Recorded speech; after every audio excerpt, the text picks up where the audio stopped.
श्रियकान्ताय कल्याणनिधये निधयेतिनाम् श्रीवेङ्कटनिवासाय श्रीनिवासाय मङ्गलम् लक्ष्मी सविभ्रमालोक सुभ्रूविभ्रमचक्षुषे चक्षुषे सर्वलोकानां वेङ्कटेशाय मङ्गलम् श्रीवेङ्कटाद्रिशृङ्गाग्रमङ्गलाभरणाङ्गये मङ्गलानां निवासाय श्रीनिवासाय मङ्गलम् सर्वावयव सौन्दर्य सम्पदा सर्वचेतसां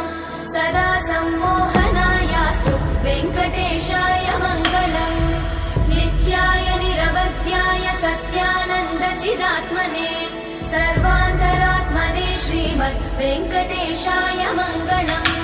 स्वतः सर्वविदे सर्वशक्तये सर्वशेषिने सुलभाय सुशीलाय वेङ्कटेशाय मङ्गलम्।